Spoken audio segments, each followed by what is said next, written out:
Bienvenue dans Eureka, l'émission qui nous rappelle pourquoi la recherche est essentielle.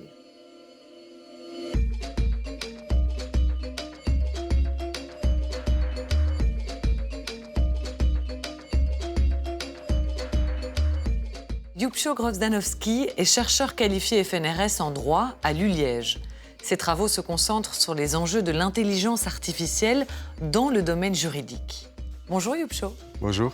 Vous travaillez sur l'intelligence artificielle en lien avec le droit, en lien avec nos droits, avec cette idée de lutter contre les discriminations qui pourraient être causées par ces intelligences artificielles. Ça veut dire quoi exactement? Je travaille sur la justice procédurale et la protection juridictionnelle effective en lien avec l'intelligence artificielle. Et plus précisément, je m'intéresse aux droits procéduraux qui doivent être reconnus aux individus qui interagissent avec des systèmes intelligents et qui subissent des dommages qui sont occasionnés lors de cette utilisation. Il y a la discrimination, mais il y a aussi l'évaluation de différents droits, comme le droit à la vie privée, la protection des données, et malheureusement, de plus en plus, des troubles de santé mentale qui sont occasionnés par l'utilisation accrue de systèmes d'IA génératifs comme ChatGPT. Il y a déjà beaucoup d'exemples dramatiques? Bien sûr. Pour la discrimination, il y a l'exemple topique d'Amazon qui, il y a quelques années, avait utilisé un système de recrutement qui, il s'est avéré, préférer les hommes aux femmes. Donc discrimination fondée sur le sexe.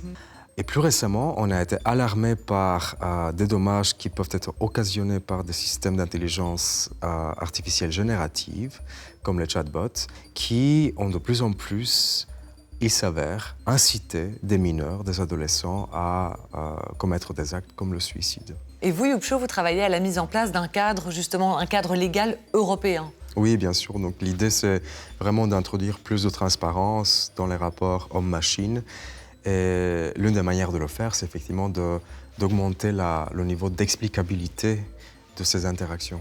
De pouvoir fournir une preuve quand une décision de justice a été prise, notamment grâce à l'IA? Exactement. Donc, très tôt dans mes recherches, j'avais proposé la création d'un droit procédural spécial qui s'appliquerait aux nouvelles technologies comme les IA, qui permettrait aux victimes de demander des informations leur permettant de savoir comment les systèmes intelligents les ont affectés. Et j'ai été très content d'apprendre que l'année dernière, il y a une directive européenne qui avait reconnu enfin, j'ai envie de dire, ce droit, mais nous ne savons pas comment il va être concrètement appliqué par les juridictions des États membres.